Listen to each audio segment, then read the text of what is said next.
বঙ্গকথা YouTube চ্যানেলে আপনাদের সবাইকে স্বাগত। আজ আপনি শুনতে চলেছেন পল্লব ঘোষের রচিত তারানাথ তান্ত্রিক ফ্যান ফিকশন তারানাথ তান্ত্রিক ও পাতাল পিশাচ। গল্পে তারানাথ তান্ত্রিকের চরিত্রে আমি দিব্যেন্দু। তো বেশি সময় নষ্ট না করে শুরু করছি আজকের গল্প। আপনি যদি এই চ্যানেলে নতুন হয়ে থাকেন তাহলে চ্যানেলটি সাবস্ক্রাইব করে বেল আইকনটা ক্লিক করে রাখবেন। শুরু হচ্ছে পল্লব ঘোষের কলমে তারানাথ তান্ত্রিক ও পাতাল পিশাচ।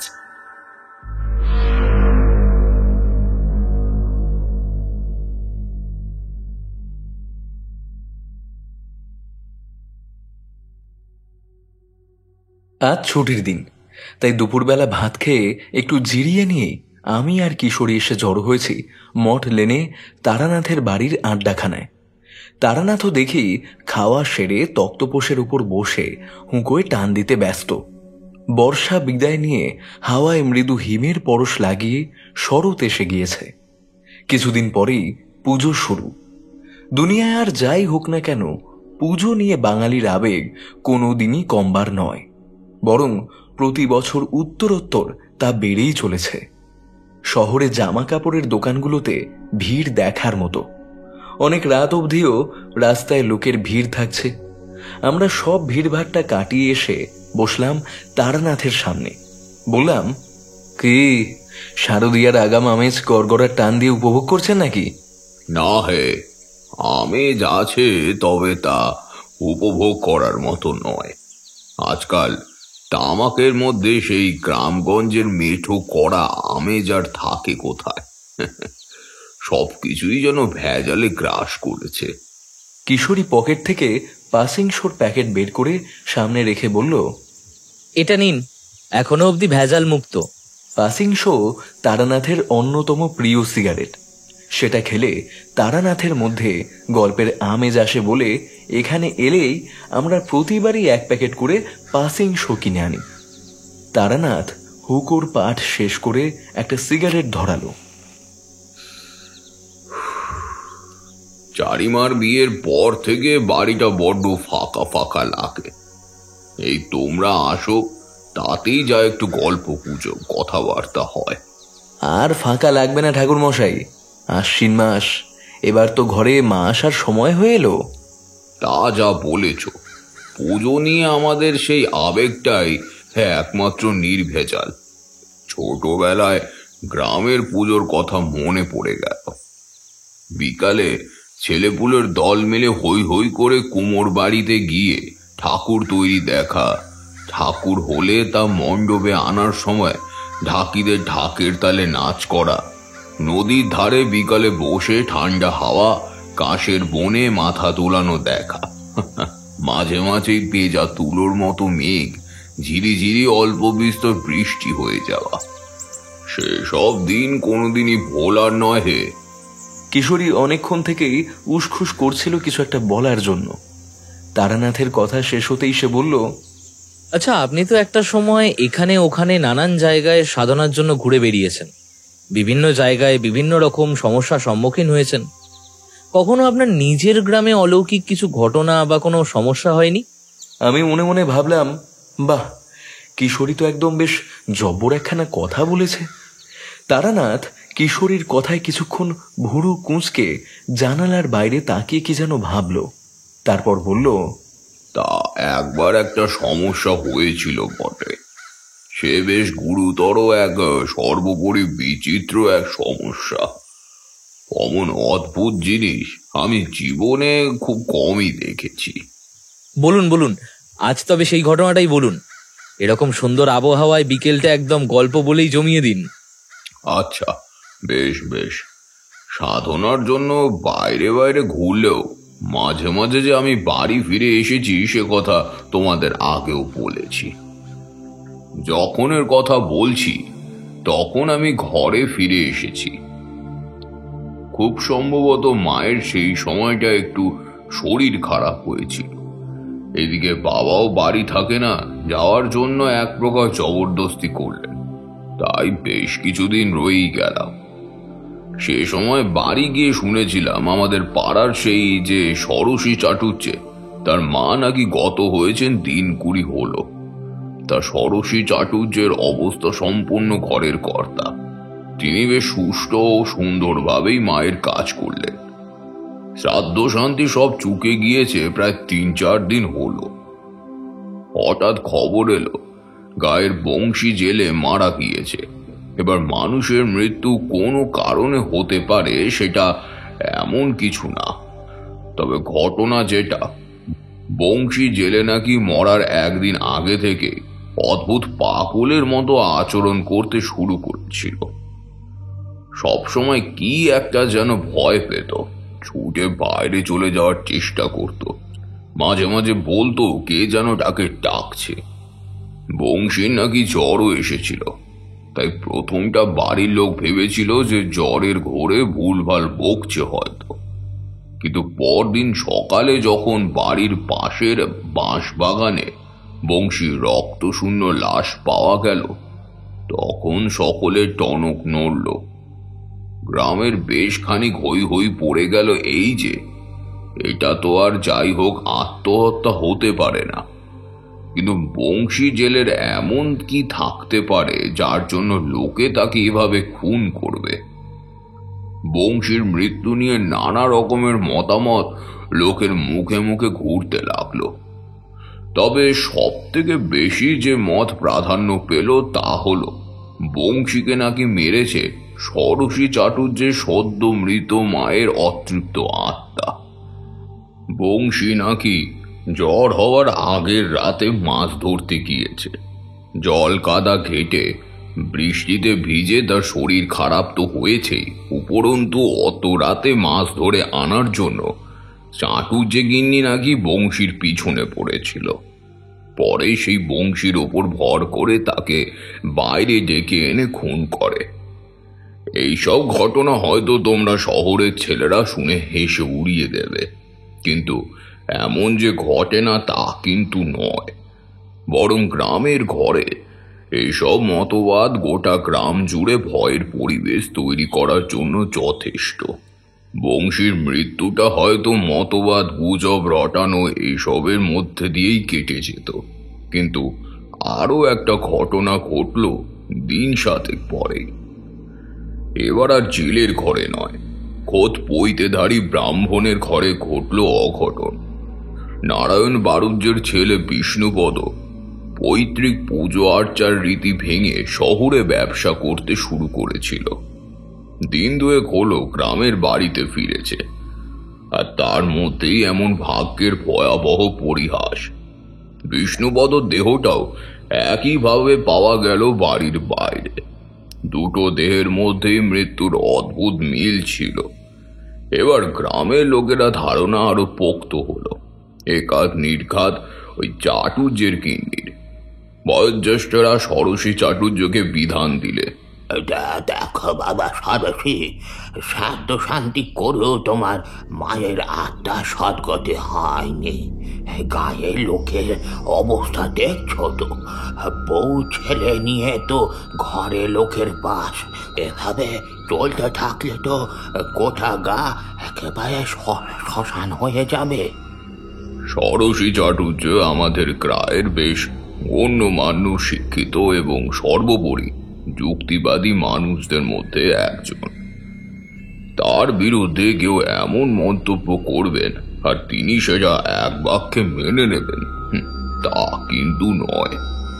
দেখুন, গায়ে কি হচ্ছে, কে কিভাবে মরছে তার কারণ আমি জানি না, তবে এটুকু বলতে পারি যে এর পেছনে আমার মৃত মায়ের আত্মা নেই। তিনি ব্রাহ্মণ পরিবারের স্ত্রী এবং এক শান্তিপূর্ণভাবে স্বর্গগত। আপনাদের চোখের সামনেই তো গীতা পাঠ করে, খোল করতাল কীর্তন করে মায়ের কাজ করলাম, প্রায়শ্চিত্তির করলাম। তারপরেও আপনাদের মনে হয় যে আমার মা এখানে ভূত হয়ে ঘুরে বেড়াচ্ছে? বুড়ো নবারণ ভূঁইয়া লাঠি ঠুকতে ঠুকতে এসে পড়ল, দেখো বাবা ষোড়শী, ওসব করলেই যে সব আত্মার শান্তি হয়ে যায় তা নয়। চাটুর্যে বৌঠানের মনে কি বাসনা ছিল তা তুমি আমি জানবো কি করে? আমার জানার দরকার নেই। আর আমি এসব গুণিন ওঝা ডেকে এনে এমন অপকর্ম ভিটাতে আর করতে দেব না। ব্যাস। কিন্তু দেব না বললেই তো আর হয় না। গায়ে পাড়া ঘর সমাজ বলে তো একটা ব্যাপার আছে। ষোড়শী চাটুর্যে যতই গুণীমানী যুক্তিবাদী হন না কেন, এইসবের ঊর্ধ্বে তো তিনি নন। গা শুদ্ধ লোক এসে এক প্রকার ধর্ণা দিয়ে পড়ে রইল ষোড়শী চাটুর্যের বাড়ির সামনে। অনেকের সাথে বেশ খানিক পচসা কথা কাটাকাটিও হলো। শেষটায় ভেতর বাড়ি থেকে যখন ষোড়শী স্ত্রী স্বামীকে গ্রামবাসীর দাবি মানতে বাধ্য করলেন, তখন ষোড়শী চাটুর্যে তা করতে মত দিলেন। তবে তিনি যে মনে প্রাণে এটা বিশ্বাস করেছিলেন তা কিন্তু নয়। যাই হোক, পাশের গ্রাম ময়নাচাঁদা থেকে কি এক তান্ত্রিক নাকি ওঝা কাকে বলে আনা হয়েছিল। গা শুদ্ধ লোক গিয়ে জড়ো হলো ষোড়শী চাটুর্যের বাড়ির সামনে। বাবার সাথে আমিও গিয়েছিলাম সেখানে ওই তান্ত্রিকের কেরামতি দেখতে। বাইরে বাইরে ঘুরে বেরিয়ে সাধু তান্ত্রিকদের সাথে মিশে আমি তখন মোটামুটি এসব প্রক্রিয়া কিছুটা জেনেছিলাম বা টুকটাক করতেও পারতাম। তান্ত্রিকের কাজ কর্মের ভাড়ামি দেখেই বুঝলাম ব্যাটা ভণ্ড। কাজের থেকে বকমবাই বেশি। ব্যাটা নির্ঘাত ষোড়শী চাটুর্যের মতো খদ্দের পেয়ে পয়সা ছাড়ার ধান্দায় এসেছে। ষোড়শী চাটুর্য বোধ করি সেটা বুঝতে পেরেছিলেন, কিন্তু এখন কিছু করার নেই। গ্রামের লোক সব তান্ত্রিক বাবার কাজে ঝুঁকেছে। তান্ত্রিক বেশ খানিক নেচে কুদে ঘুরে ফিরে দুর্বোধ স্বল্পবদ্ধ অজ্ঞাত অধর্গত নানা রকম সব প্রক্রিয়া করল। ভূত ঝাড়ার কৌশল আউড়ে গেল। প্রায় ৩-৪ প্রহর পর বেলা শেষে পুরনো বাড়ির আত্মা না কি সব বলে বেশ ভালো কিছু টাকা নিয়ে পাত্তারি গুটিয়ে চলে গেল। যাওয়ার আগে হাত তুলে অত্যন্ত আত্মবিশ্বাসের সাথে বলে গেল, চিন্তা নেই, আর কিচ্ছু হবে না। এই আত্মাকে সে নাকি ভাগিয়ে দিয়েছে। বাড়ির ঘর সংসার, ছেলে বউ নাতির প্রতি টান ছিল, তাই গিন্নিমা মুক্তি পাননি। যাই হোক, প্রথম কয়েকদিন বেশ নির্বিঘ্নেই কাটল। সকলেই এ ব্যাপারে নিশ্চিত হয়ে গেল যে ষোড়শী চাটুর্যের মৃত্যু মায়ের জন্যই এমনটা ঘটছিল।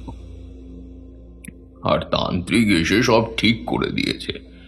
কিন্তু মানুষ ভাবে এক আর হয় আরেক। একদিন আবার গ্রামে লোক মরার খবর এলো।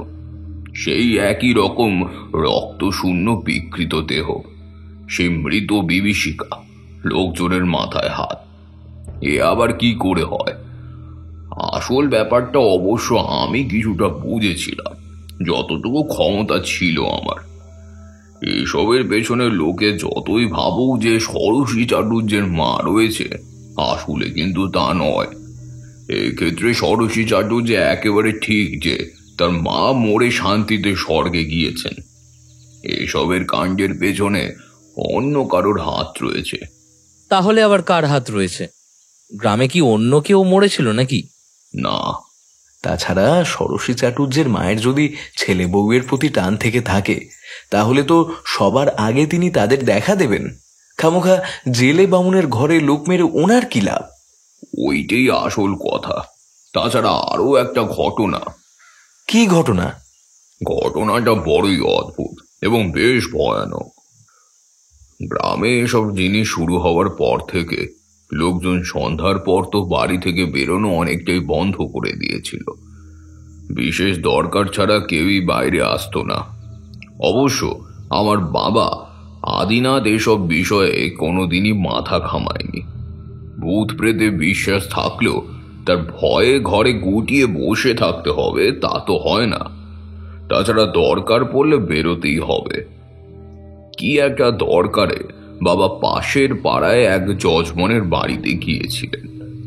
বিকেলে গিয়েছিলেন, সন্ধ্যা হয়ে গেলেও ফিরছেন না দেখে মা চিন্তিত হয়ে আমায় বললেন, হ্যাঁ রে বাবা, একবার একটু এগিয়ে দেখ না, তোর বাবা যে কোথায় গেলেন। সন্ধ্যা হয়ে এলো, এখনো ফিরছেন না। এদিকে আকাশে মেঘ করে রয়েছে, পাড়াগাঁয়ের অবস্থাও তো ভালো না বল। যা না বাবা, একবার দেখ না। মায়ের চিন্তা অমূলক কিছু না। সময়টা শ্রাবণের শেষ, মাঝে মাঝেই কথা নেই বার্তা নেই আকাশে উড়ো মেঘ এসে টুপটাপ ঝরিয়ে দিচ্ছে। মায়ের কথা শেষ হতে না হতেই ঝিরি ঝিরি করে বৃষ্টি শুরু হলো। আমি ঠাকুরদার কালো ছাতাখানা নিয়ে সবে মাত্র উঠোনে পা রেখেছি, শুনতে পেলাম অন্ধকারে পা ফেলে কেউ এদিকে আসছে। কই গো, সব বাড়িতে আছো? এদিকে একটু আলোটা দেখাও তো। এই তো বাবার গলা। যাক, তবু একটু নিশ্চিন্ত হওয়া গেল। মা হ্যারিকে নিয়ে ছুটে এলেন। দেখি আরেক কাণ্ড, বাবা তো এসেছিনি, সাথে আবার কাকে একটা ধরাধরি করে নিয়েও এসেছেন। লোকটার বয়স আন্দাজ 35 কি বড় জোর 40 হবে। রোগা দেহ, মাথায় উস্কো খুস্কো চুল, মুখে কালো চাপদাড়ি। দেখেই বোঝা যাচ্ছে এর জ্ঞান নেই। তাকে ধরাধরি করে ঘরের দেওয়ায় শোয়ানো হলো। ফেরার পথে দেখি নরুনদের ওই বাঁশবাগানের পাশে ওই বটতলায় অজ্ঞান হয়ে পড়ে আছে। যদিও অচেনা, তবু বিপদে তো পড়েছে। হ্যাঁ, তাই তো নিয়ে চলে এলাম। আমরা সকলেই ভাবলাম নিশ্চয় শরীর টরীর খারাপ হয়েছে, তাই বেচারা মাথা ঘুরে পড়েছে। যাই হোক, লোকটার মাথায় মুখে কিছুক্ষণ জল দেওয়া হলো। লোকটার জ্ঞান ফিরল সাথে সাথেই। জ্ঞান আসতেই লোকটা যেন ভূত দেখার মতো আচমকা ভয় পেয়ে চিৎকার করে সেধিয়ে গেল ঘরের এক দেওয়ালে।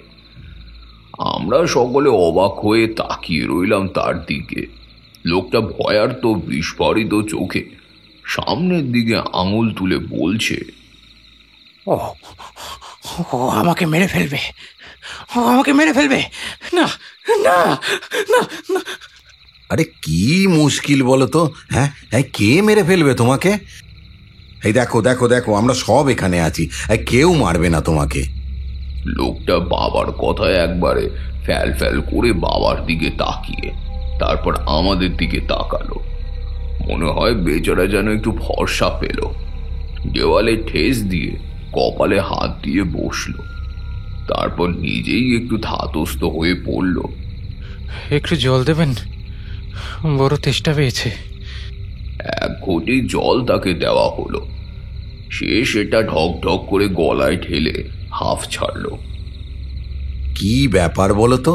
হ্যাঁ, তোমার নামটা কি? আর অমন ভয় পাচ্ছিলেই বা কেন গো? হ্যাঁ, রাস্তার ধারে তো দেখলাম তুমি ওই মাথা ঘুরে পড়ে আছো। আগে আমার নাম রতন, রতন পোড়ে। আমার বাড়ি সেই হাতাবাটি গায়ে।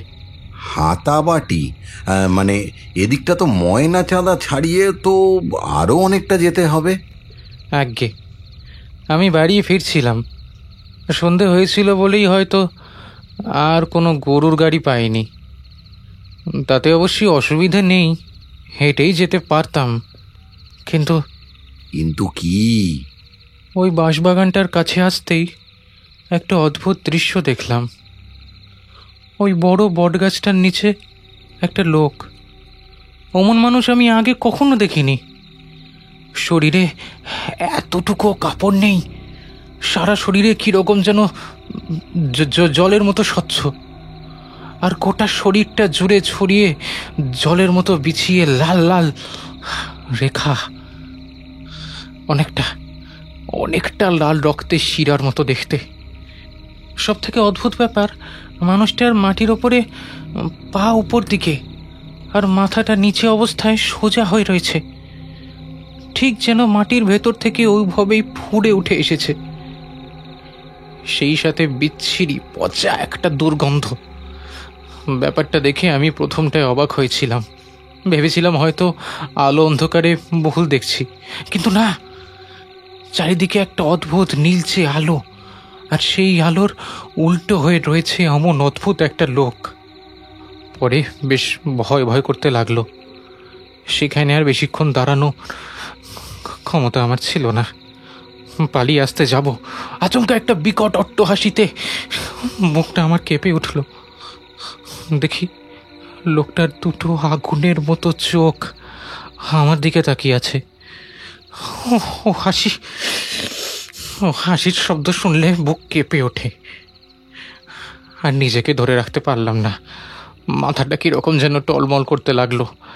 কিসের একটা যেন আকর্ষণের বশে আমি ওখান থেকে চলে আসতে পারছিলাম না।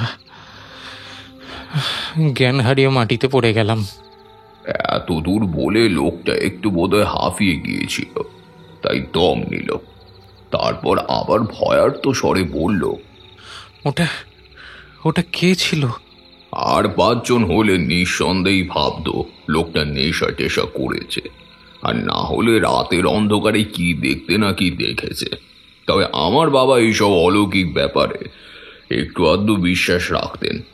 তিনি প্রথমটা ওই লোকটার কথা তাই হয়তো পুরোপুরি অবিশ্বাস করেননি। হ্যাঁ, এই তুমি ঠিক দেখেছো তো? মানে অনেক সময় তো হয় যে চোখের ভুলে। আগে আমি মায়েরই বলছি, মা কালীর দিব্যি, আমি এতটুকু ভুল দেখিনি। ওই ভয়ানক দেহ এখনো আমার চোখের সামনে ভাসছে। লোকটার চোখে মুখে যে নিদারুণ ভয় ফুটেছে তা অবশ্যই মেকি নয়। লোকটা সত্যি ভয় পেয়েছে। বাড়ির সকলে একে অপরের মুখের দিকে তাকিয়ে মা বাবাকে আলাদা সরিয়ে নিয়ে গিয়ে কিছু হয়তো বলা বলি করলো। তারপর বাবা এসে লোকটাকে বলল, এই যে ভাই রতন, যা হয়েছে হয়েছে, ওসব বাদ দাও। ও নিয়ে আর ভয় পেও না, আর চিন্তাও করো না। বলছি, আজকের রাতটা না তুমি বরং এ বাড়িতেই থাকো। আর আজ আর না তোমার কোথাও গিয়ে কাজ নেই। এমনিতেই বাইরে যখন তখন বৃষ্টি আসছে, আর তার উপর আবার অন্ধকার। তুমি এখানেই থাকো দেখিনি। রতন ঠিক দেখুক আর ভুল দেখুক, বেচারি যে বিরাট ভয় পেয়েছে তাতে সন্দেহ নেই। সে হাঁটু মুড়ে তার উপর থুতনি গুজে বসে রইল। রাতে সে একটু শুকনো মুড়ি আর জল ছাড়া কিছুই খেলো না। বারান্দার লাগোয়া ঘরে বাবা তার জন্য বিছানা করে দিলে সে সেখানেই শুলো। এদিকে আমি ঘরে শুয়ে ভাবছি আবার কবে বাইরে বেরিয়ে পড়া যায়। আর ভালো লাগছে না ঘরেতে। সংসার পরিবার পরিজনে মন টেকে না। এর চেয়ে ভবঘুরে জীবনটাই ভালো। শ্মশানে মশানে ঘুরে বেড়ানো, জঙ্গলে জঙ্গলে রাত কাটানো, আতপেটা কি কোনোদিন না খেয়েই দিনপাত। সংসারই চর্বচস্য করার থেকে এই বোধহয় ভালো। ভাবতে ভাবতে কখন ঘুমিয়ে গেছি খেয়াল নেই। রাতও গভীর। হঠাৎ গুড় গুড় শব্দে ঘুম ভাঙল। দেখি বাইরে মেঘ করে ঝমঝম বৃষ্টি শুরু হয়েছে, বজ্রপাত হচ্ছে। বাইরে জানলাটা খোলা ছিল, ঝাপটা দিয়ে জল আসার জন্য বন্ধ করতে উঠলাম। বাইরে সকলেই ঘুমিয়ে। আমার যে ঘরটা সেটা বারান্দার ঘরের লাগোয়ায়। একটা জানলা দিয়ে বারান্দার ঘরটা দেখা যায়। হঠাৎ আপনা হতেই চোখ গেল সেদিকে। অন্ধকারের মধ্যে কে যেন একটা বসে আছে না। বাইরে ঘন ঘন বিদ্যুতের চমকের আলোয় ঘরটায় মাঝে মাঝে আলো আসছে। তাতেই বুঝলাম ওটা রতন না। ঘুমিয়ে বিছানার উপর চুপ করে বসে রয়েছে আমার দিকে পিঠ করে। ভাবলাম যাই দেখি, জিজ্ঞেস করি কিছু অসুবিধা হচ্ছে নাকি। হাজার হোক অতিথি তো। বলছি, তোমার কিছু লাগবে? রতন চুপচাপ যেভাবে বসেছিল বসেই রইল। আবার একই প্রশ্ন করলাম। এবার সে আস্তে আস্তে আমার দিকে মাথা ঘোরালো। আলো আধারিত লক্ষ্য করলাম তার ঠোঁটের কোণে একটা অদ্ভুত হাসি। সে হাসি দেখে কেন জানি না বুকটা ছাত করে উঠল। হঠাৎ রতন পাগলের মতো হেসে উঠল। ওই তো ডাকছে আমাকে, আমাকে ডাকছে। আমি যাবো ওই ডাকছে। লোকটার খ্যাক খ্যাকে হাসি শুনে মনে হলো এ কি বদ্ধ পাগল, না হলে রাত বিরেতে এমন প্রলাপ বকে কেন? কে ডাকছে তোমাকে? কোথায় যাবে? ওই তো দাঁড়িয়ে আছে, ডাকছে আমাকে। আমি যাবো।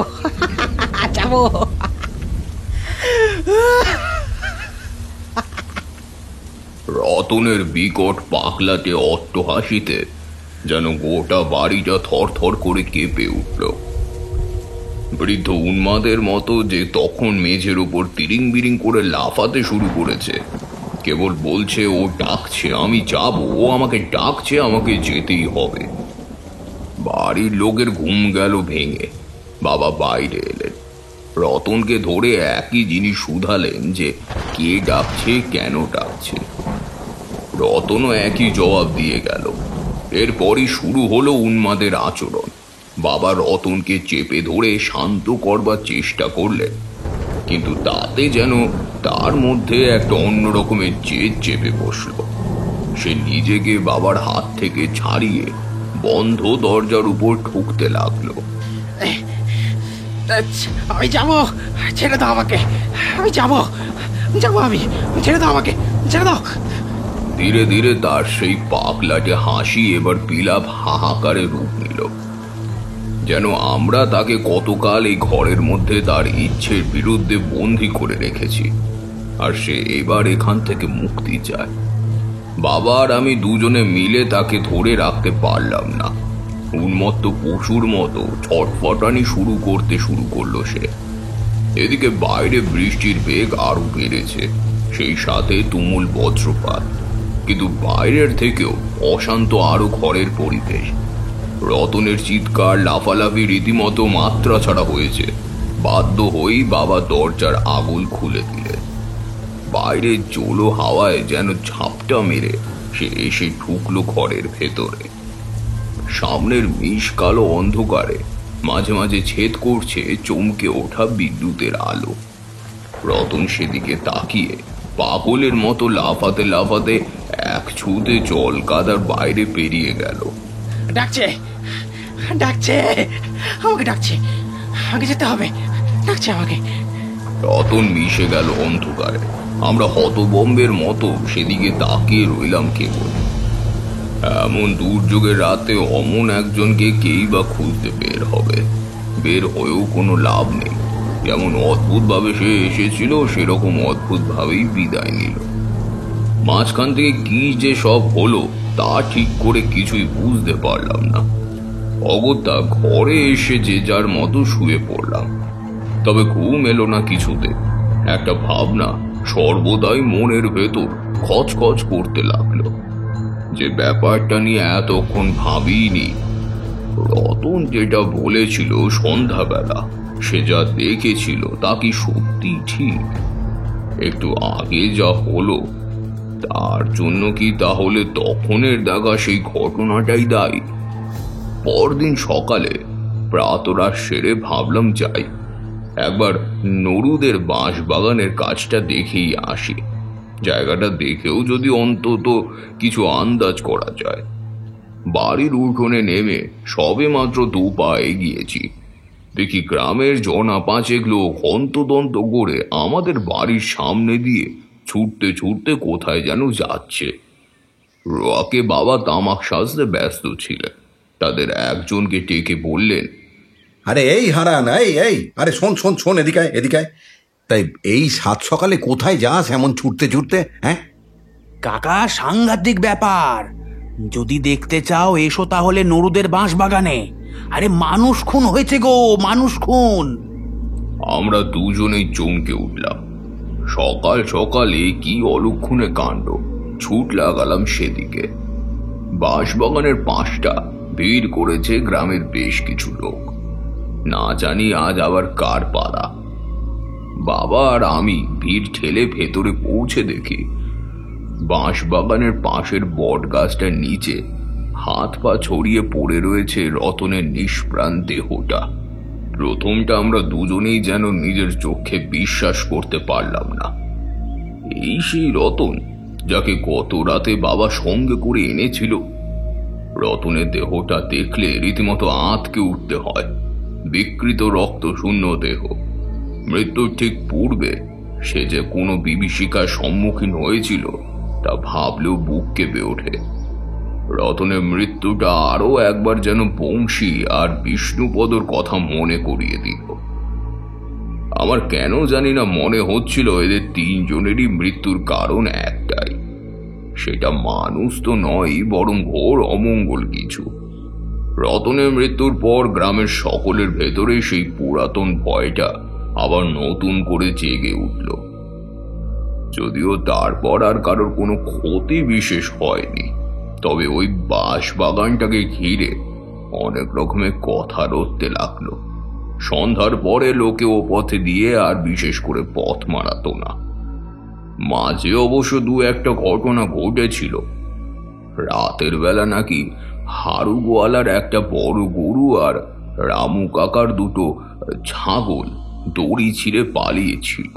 পরদিন সকালে তাদের মৃতদেহগুলো ওই বাঁশ বাগানের পাশেই পড়ে থাকতে দেখা যায়। তারানাথ থামল। শেষ হওয়া সিগারেটটা গুঁজে দিল ছায়দানির ভেতর। তার মানে রতন যে জিনিস দেখার কথা বলেছিল সেটা ঠিক? রতন কি দেখেছিল সেটা তো কেবল আমরা বাড়ির কজন জানতাম, যদিও আমি নিজেও অমন অদ্ভুত জিনিস আগে কখনো দেখিনি বা শুনিও নি। যখন দেখলাম তখন। আপনি দেখেছিলেন? বলুন না কি দেখলেন। আচ্ছা শোনো, প্রায় 3-4 দিন পরের কথা। সাধারণত এতদিন আমি বাড়িতে থাকি না, সেবার কেন জানি না রয়েছিলাম। বাবার হঠাৎ একটু শরীরটা খারাপ হয়েছিল। এমন সময় জজবনের বাড়ি থেকে একটা যজ্ঞী বাড়ি নিমন্ত্রণ আসে। বাবার শরীর অসুস্থ থাকায় আমাকেই যেতে হয়েছিল নিমন্ত্রণ রক্ষা করতে। কাজ মিটতে মিটতে প্রায় সন্ধ্যা হয়ে গেল। বাড়ি ফিরতে হবে ভেবে বেরিয়ে পড়ি তাড়াতাড়ি পা চালালাম। এমনিতেই সন্ধ্যার পর থেকে গ্রামে রাস্তা ফাঁকাই থাকে। নির্জন গাছপালা, মাঠের মাঝখান দিয়ে রাস্তা। নিজের মনেই কি যেন ভাবতে ভাবতে রাস্তা দিয়ে হাঁটছি। হঠাৎ কোথা থেকে কিচ কিচ করে একদল পাদুরের চিৎকার কানে ভেসে এলো। অন্ধকারের নির্জন এরকম একটা পরিবেশে এমন প্রায় 100 বাদুড়ের চিৎকার যে কতটা ভয়ানক হতে পারে তা তোমরা ভাবতেও পারো না। হে, আগেই বলেছি আমি তখন তন্ত্রমন্ত্র তখন খুব একটা না জানলেও কিছুটা লক্ষণ বিষয়ক ব্যাপারগুলো বুঝতে পারতাম। আমার কেন জানি না মনে হলো অশুভ কিছু ঘটতে চলেছে। একটা ঠান্ডা হাওয়া হঠাৎ করেই যেন এসে আমার গায়ে ধাক্কা দিল। আলো অন্ধকারে একটা সুরেলা ক্যাচ ক্যাচ শব্দ কানে আসতে লাগলো। এমন সময় আমার খেয়াল হলো আমি হাঁটতে হাঁটতে সেই নারুদের বাঁশ বাগানের সামনে এসে পড়েছি। শুকনো ফাটা বাঁশে হাওয়া লাগলে এমন শব্দ হচ্ছে। বলতে দ্বিধা নেই, অজানা একটা ভয় সেই মুহূর্তে আমার মনের মধ্যে কাজ করছিল বইকি।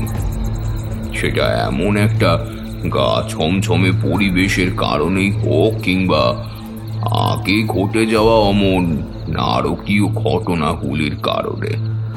যাই হোক, ব্যাপারটা মন থেকে ছেড়ে ফেলে দ্রুত পায়ে এগিয়ে যেতে লাগলাম। বাদরের কিচকিচ ডাক থেমে গিয়ে সেই জায়গায় এবার একটা বিশ্রী পচা দুর্গন্ধ নাকে আসতে লাগলো। যতই এগিয়ে যাচ্ছি দুর্গন্ধটা ততই বেশি করে নাকে আসতে লাগলো। আচমকা একটা কুকুরের বিকট ঘেউ ঘেউ শব্দে ঘুরে তাকিয়ে দেখি পথের ওধারে বন জঙ্গল পেরিয়ে দুটো হিংস্র সবুজ চোখ এদিকে ধেয়ে এলো। তারপর রীতিমতো আমার গা ঘেঁষে চলে গেল ওপারে। আর তখনই আমার চোখে পড়ল সেই দৃশ্য। আমি যে এই অবস্থায় এ দৃশ্য এখানে দেখতে পাবো তা ভুলেও ভাবিনি। সে বিভীষিকার বর্ণনা করতে গায়ে কাটা দিয়ে ওঠে। বাঁশ বাগানের পাঁচের বট গাছটা গোড়ায় একটা অদ্ভুত মূর্তি।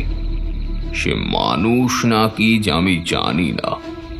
মূর্তিটা মাটির উপর উল্টো হয়ে দাঁড়িয়ে আছে, মাথার উপরে ভর দিয়ে। বিশ্রী পচা গন্ধটা ছড়িয়ে পড়ছে। তবুও আমি কিরকম যেন সম্মোহিতের মতো তাকিয়ে রইলাম সেই মূর্তিটার দিকে। এরপর একটা ভয়ানক ঘটনা ঘটল। সেই সবুজ চোখ বিশিষ্ট কুকুরটা হঠাৎ ছুটে চলল সেই অদ্ভুত মূর্তিটার দিকে। আর তারপরে যা ঘটল তা এক কথায় নারকীয়। মূর্তিটা মুহূর্তের মধ্যেই সোজা হয়ে দাঁড়িয়ে চেপে ধরল কুকুরটার গলা, আর তারপর প্রবল আক্রোশে নখের আঁচড়ে তার পেট ফেরে ফেলল। মরণপান চিৎকার করে উঠল কুকুরটি। মূর্তিটা এরপর এক নিঃশ্বাসে তার সমস্ত রক্ত চুষে দেহটা ফেলে দিল মাটিতে। প্রথমবারের জন্য সেই বিভৎস মূর্তির মুখ আমি চাক্ষুষ করলাম। সেই মুখ আর ওই ক্রূর চোখের দৃষ্টি কখনোই ভোলার নয়।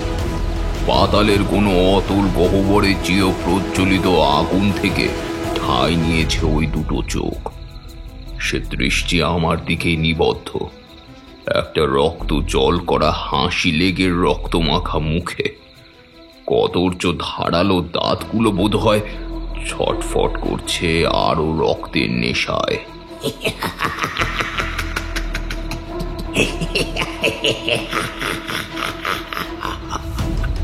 এবার যেন আমার সম্মোহন ভাবটা এক ছটকায় কেটে গেল। বুঝতে পারলাম কি ভয়ানক বিপদের মধ্যে আমি রয়েছি, আর এক মুহূর্ত সেখানে দাঁড়িয়ে থাকলে আমি আর প্রাণটা নিয়ে ফিরতে পারবো না। তাই প্রাণপণে ছুট লাগালাম। ছুটতে ছুটতে বাড়ির উঠোনের উপর পড়ে হাঁফাতে লাগলাম। বাবা বোধহয় বাইরের ঘরেই ছিলেন, আমাকে দেখতে পেয়ে ছুটে এলেন।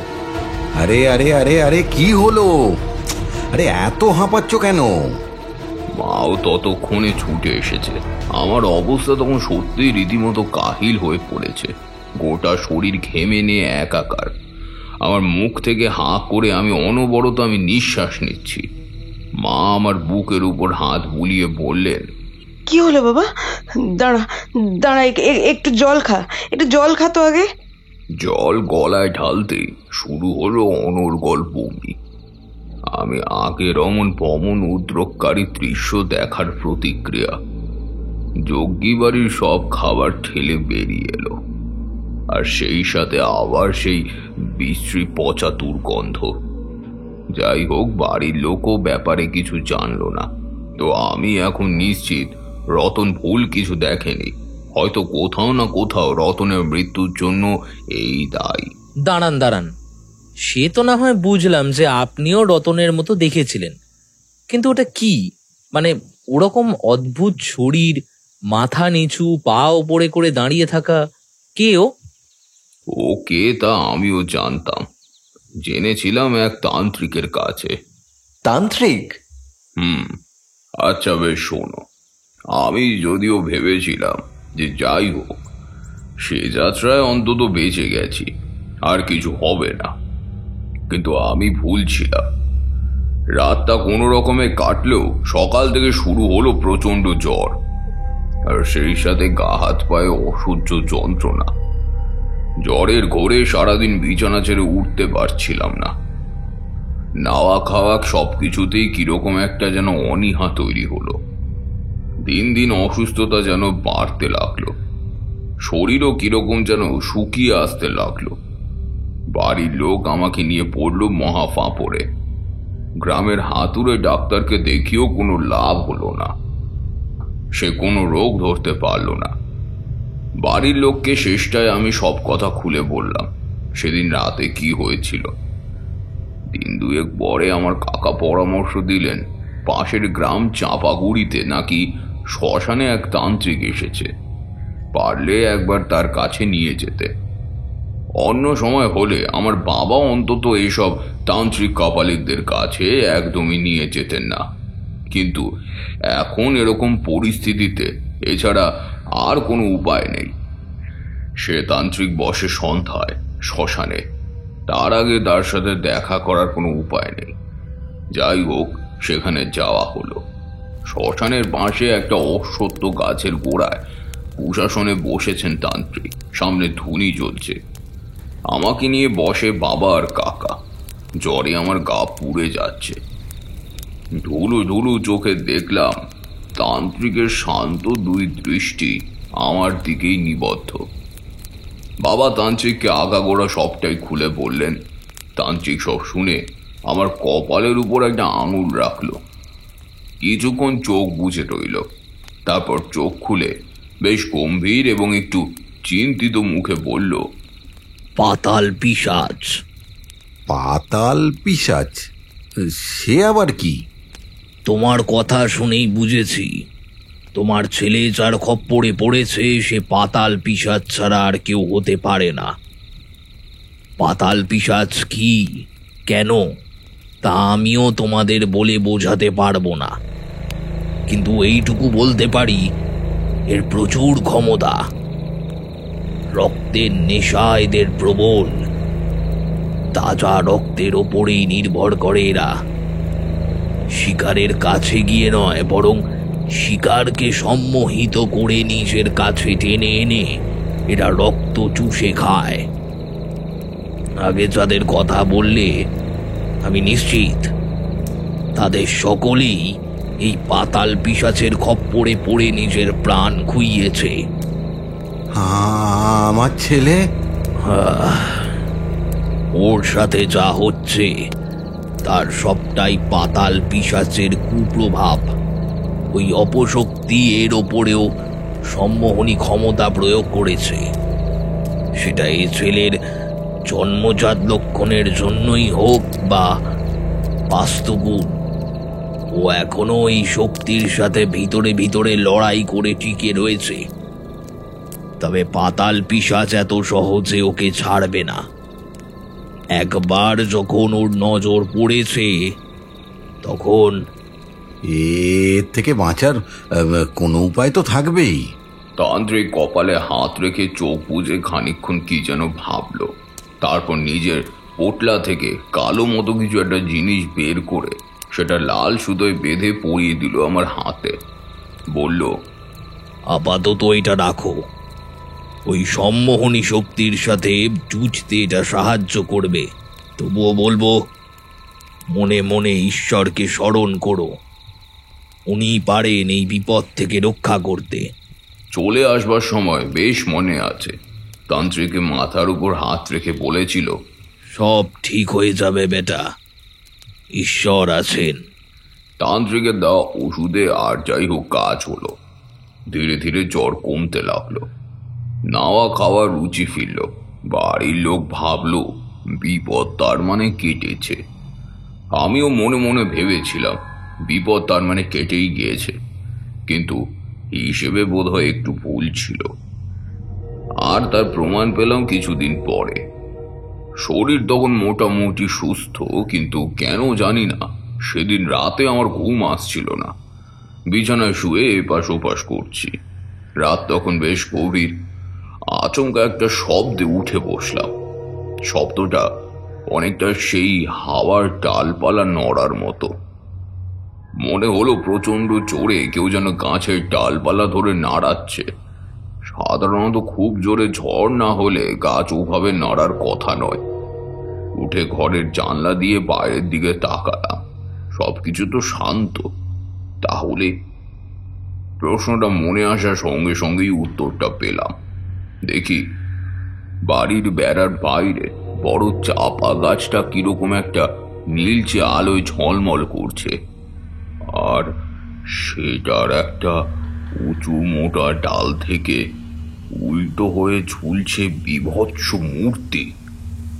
পাতাল পিশাচ একটু একটু করে আগে পিছে সে তুলছে, আর তার সাথে গোটা চাপা গাছটা ভয়ে বিস্ময়ে। আমি ফ্যাল ফ্যাল করে সেদিকে তাকিয়ে রইলাম। এবার পাতাল পিশাচ আমার দিকে ঘুরল। তার আগুন চোখা দৃষ্টি এখন আমার দিকে নিবদ্ধ, মুখে সেই নারকীয় হাসি। সারা শরীর আমার যেন অসহ্য জ্বালা শুরু হলো। ধীরে ধীরে বুঝতে পারলাম আমি যেন আমার নিজের থেকে নিজের নিয়ন্ত্রণ হারিয়ে ফেলছি।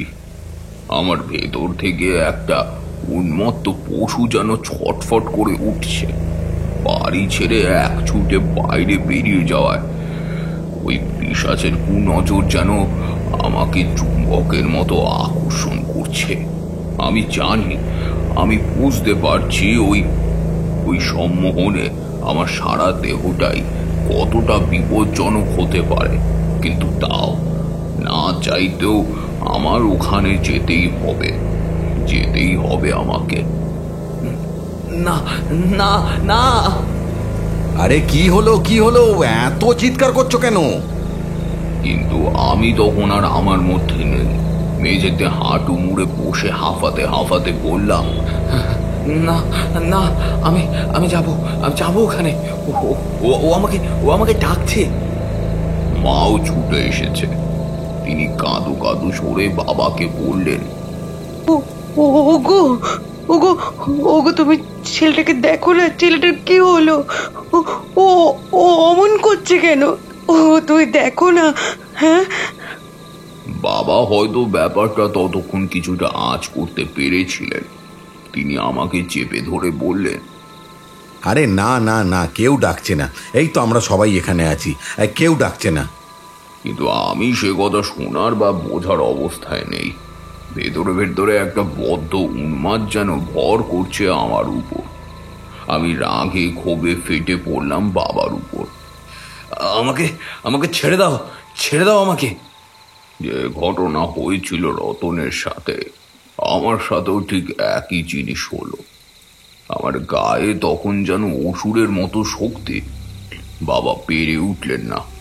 আমি ছুটে গিয়ে দরজা খুলে বেরিয়ে এলাম বাইরে দুনিয়াটা অন্ধকার হলেও আমার চোখ খুঁজছে কেবল ওই নীলচে আলোর আভাটাকে। ও আমাকে ডাকছে ও। পেছন থেকে মা চিৎকার করে কাঁদছেন, ওগো তুমি তুমি ছেলেটাকে আটকাও ওকে আটকাও।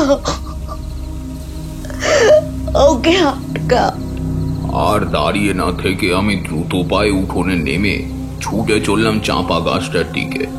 আমি যেন স্পষ্ট দেখতে পাচ্ছিলাম কেউ হাতছানি দিয়ে আমাকে ডাকছে। তাকে উপেক্ষা করার সামর্থ্য আমার নেই, কিন্তু আমার অদৃষ্টে বোধ হয় কি অন্য কিছুই লেখা ছিল। ছুটতে গিয়ে বাধা পেলাম বাড়ির তুলসী মঞ্চ ও নাট মন্দিরের সামনেই। একটা অদৃশ্য বলয় যেন বন্ধ দরজার মতো আমাকে ঘিরে রেখেছে। আমি শত চেষ্টা করেও সেই বেষ্টনীর বাইরে বেরোতে পারলাম না। আমার সাহসা অর্জিত অপার্থিব ক্ষমতা যেন এবার পরাস্ত হলো। সাথে খেয়াল করলাম আমার শরীরের সমস্ত জ্বালা যন্ত্রণা যেন থেকে কমে আসছে। হালকা হয়ে আসছে আমার শরীর। সব রকমের বাহ্য জ্ঞান শূন্য হয়ে আমি বসে পড়লাম মাটিতে। নিজের উপর নিয়ন্ত্রণ তো কবেই হারিয়েছি, এবার বোধহয় জ্ঞানটাও হারাবো। আর হলেও তাই। মাটিতে পড়ার সাথে জ্ঞান হারালাম। এরপর কি হলো আমি আর দেখতে পাইনি। জ্ঞান যখন ফিরল দেখি আমি ঘরে শুয়ে আছি। শিওরে বসে আমার মা। খোলা জানলা দিয়ে নতুন সকালের রোদ এসে পড়ছে আমার ঘরে। সে যাত্রায় প্রাণটা বেঁচে গেল। কে বাঁচালো আপনাকে? কে আবার? বাড়ির প্রতিষ্ঠিত গৃহদেবতা। সেই জন্যই তো পাতাল পিশাচের সম্মোহীন শক্তি বাড়ির উঠোনের এপার সীমানায় আর কাজ করতে পারেনি। শুভ ও অশুভ শক্তির লড়াইয়ে আরো একবার জয় হলো শুভ শক্তির। ব্যাস, তাহলে তো মিটেই গেল। কিন্তু ওই পিশাচকে শেষ করতে পারলে একটা ব্যাপার হতো বেশ। দাঁড়াও এখনো সব মেটেনি। যতটা সহজ ভাবছো ততটা নয়। আমি আর কিশোরী তারানাথের দিকে অবাক হয়ে তাকালাম। ভদ্রলোক বলে কি? সেদিনের ঘটনার পর আমি বাড়িতে আরো বেশ কয়েকদিন ছিলাম না। আমার সাথে আর অস্বাভাবিক কিছু হয়নি। ভাবলাম তান্ত্রিকের ওষুধ তাহলে ওই অপশক্তির হাত থেকে আমায় বাঁচালো শেষমেশ। সিদ্ধান্ত নিলাম সব যখন ভালোভাবে মিটে গেছে তখন আরেকবার না হয় বেরিয়ে পড়া যাক। বাধা গরু ছাড়া পেলে যেরকমটা হয় আর কি। একদিন খুব ভোরে বাড়ির সকলে তখন ঘুমাচ্ছে। আমি নিজের পোটলা গুছিয়ে আবার বেরিয়ে পড়লাম। কোথায় যাব তা ঠিক নেই। মনে ভাবলাম একবার যদি সেই তান্ত্রিকের দেখা পেতাম। শুধু আমার জীবন বাঁচিয়েছে বলে নয়, লোকটার মধ্যে প্রকৃতই জ্ঞান আছে, দেখলে বোঝা যায়। প্রায় 2-3 দিন কেটে গিয়েছে বাড়ির বাইরে আছি। ঘুরতে ঘুরতে গিয়ে পৌঁছালাম একটা গ্রামের প্রান্তরে এক মন্দিরে। তখন সন্ধ্যা হয়ে এসেছে। ভাবলাম রাতটা মন্দিরের চাতালেই কাটানো যাক। মন্দির ছাড়িয়ে বন পড়বে, কাল সকালে ওদিকে যাওয়া যাবে খন। পুরনো কালী মন্দির, দেওয়ালে পেলেস্তারা খসে পড়েছে বহু জায়গায়। মোটামুটি একটা শোয়ার মতো জায়গায় নিজের পোটলাটা নিয়ে দেওয়ালে ঠেস দিয়ে বসলাম। আকাশে উড়ন্ত সাদা পকেট ডানার ভর করে ধীরে ধীরে সন্ধ্যা নেমে আসছে। মন্দিরের পেছনের বনটা অন্ধকারে যেন একটা শুয়ে থাকা বিশাল বড় দৈত্য বলে মনে হলো। কিছুক্ষণ পরে দেখি লণ্ঠন হাতে এদিকটা কে যেন আসছে। কাছে আসতেই বুঝলাম নামাবলী গায়ে মন্দিরের পুরোহিত।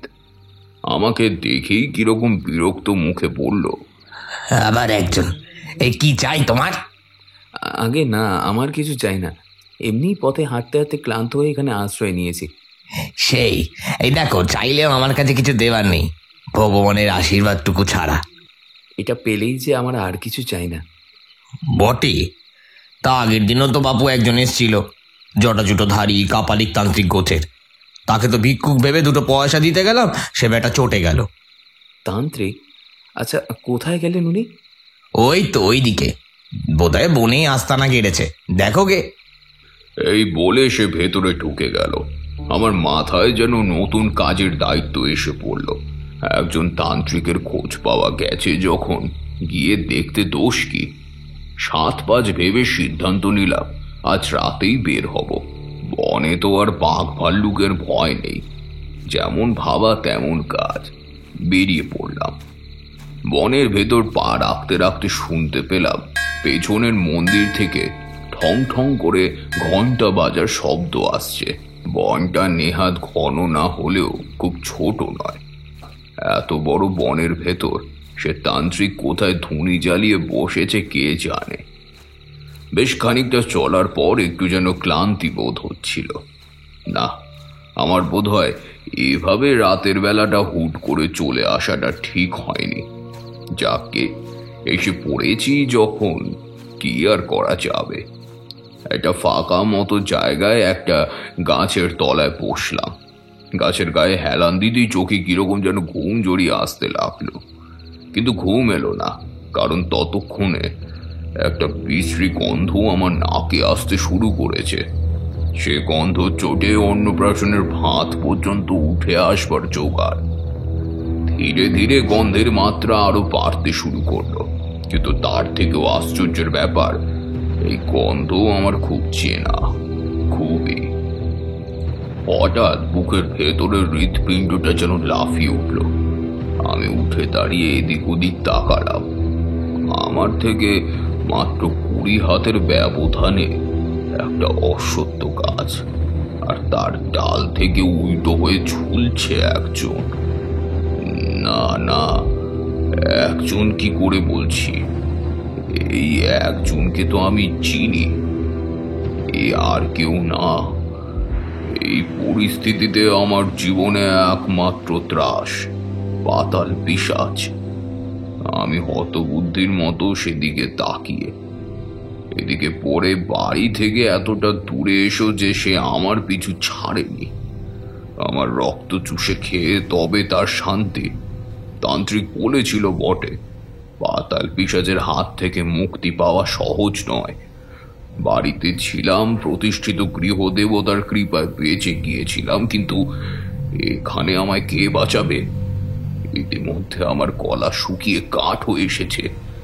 একটু একটু করে পিছিয়ে আস্তে আস্তে একটা সময় ঘুরে ছুট লাগালাম, কিন্তু হায়, 2 পা যেতে না যেতেই আবার আমার সামনে সেই ঝুলন্ত অবস্থায় উপস্থিত হলো। একেবারে সামনে, একেবারে পেছনে, একেবারে ডাইনে, একবারে পায়ে। পালাবার পথ খুঁজে পেলাম না। আমি এখন নিরুপায়, অসহায়। আত্মসমর্পণ করা ছাড়া আমি আর কি বা করতে পারি? আমার অসহায়তা যেন দ্বিগুণ করে তুলল পাতাল পিশাচের ক্রূর অট্টহাসি। বুঝতে পারলাম আমার শরীর ধীরে ধীরে অবশ হয়ে আসছে, যেন শত সহস্র সূচ ফোটার অনুভূতি হচ্ছে আমার সারা শরীরে। আমি চিৎকার করে উঠলাম। হাড়ি কাঠের সামনে দাঁড়িয়ে মৃত্যুর অপেক্ষা করা পশুর মতোই আমার অবস্থা। পাতাল পিশাচের অট্টহাসি ক্রমেই অসহনীয় হয়ে উঠছে। আর পারলাম না, মাটিতে হাঁটু গেড়ে বসে পড়লাম, দুঃখে যন্ত্রণায় কাঁদতে কাঁদতে। তখন মাটিতে লুটিয়ে পড়েছি আমি, শরীরে সম্পূর্ণ শক্তি অবশ হয়ে গেছে। হঠাৎ খেয়াল হলো কারা যেন আমাকে ঘিরে ধরেছে। হ্যাঁ হ্যাঁ হ্যাঁ হ্যাঁ, ঘিরে ধরেছে। একপাল শুয়োর আমাকে ঘিরে ধরেছে। আমাকে ঘিরে তারা যেন একটা বলয় তৈরি করেছে। এসব কি হচ্ছে আমার সাথে বোঝার ক্ষমতা আমার আর নেই। আর তারপরে কানে এলো হাওয়ায় কারোর যেন প্রচন্ড জোরে ঝড়ি ঘোরাবার শব্দ। থেমে গিয়েছে পাতাল পিশাচের হাসি। একটা উজ্জ্বল সাদা আলোয় থেকে থেকে ধাঁধিয়ে যাচ্ছে আমার চোখ, হালকা হয়ে আসছে আমার শরীর। শুধু কেন জানি না মনে হলো আমার চারপাশে যা হচ্ছে তা আমার রক্ষার জন্য, কিন্তু তা দেখার অনুমতি আমার নেই, দেখার ক্ষমতাও আমার নেই। কারণ সাথে সাথেই এক অজানা অপার্থিব শক্তি আমাকে মাটিতে ফেলে আমাকে বাধ্য করেছে জ্ঞান হারাতে। আমি জ্ঞান হারালাম। আমি আর কিশোরী ফ্যাল ফ্যাল করে তাকিয়ে থাকলাম তারানাথের দিকে। কে বাঁচালো আপনাকে? ওই শুয়োরের দল? শুয়োররূপী প্রবৃত্তিগুলোর মালিক কাল ভৈরব। কাল ভৈরব? হ্যাঁ, কাল ভৈরব, যে এর আগেও আমাকে বাঁচিয়েছিল কৈখালির মাঠে সাক্ষাৎ যমের হাত থেকে। তার কৃপাতেই আতঙ্কের রাত কেটে নতুন ভোর দেখার সৌভাগ্য হয়েছিল আমার। তান্ত্রিকের কথাগুলো খুব মনে পড়েছিল। সে বলেছিল বটে যে ঈশ্বর আছেন, তিনি সব ঠিক করে দেবেন। আমাকেও সেদিন রক্ষা করলেন কাল ভৈরব। আর সেই পাতাল পিশাচের কি হলো? বললাম না, তা দেখার সুযোগ আমার আর হয়নি, আর দেখতে চাইও নি। প্রাণে বেঁচেছি এটাই কি যথেষ্ট নয়? সেদিন রাতেই পাতাল পিশাচকে আমার শেষ দেখা, আর নয়। আর সে কখনো আমার সামনে আসেনি। হয়তো আসতে চেয়েছিল, কিন্তু অদৃশ্যে থেকে প্রতিবারই আমায় রক্ষা করে গিয়েছে পাঁচরের হাড়ের ছড়ি হাতে ঘুরে বেড়ানো সেই অদ্ভুত পুরুষ, যার চোখের মধ্যে আমি দুনিয়ার নতুন আলো দেখতে পেয়েছিলাম। সেই জন্যই আজ তোমাদের সামনে বসে এত গল্প করতে পারছি, বুঝলে অফিসের বাবুরা।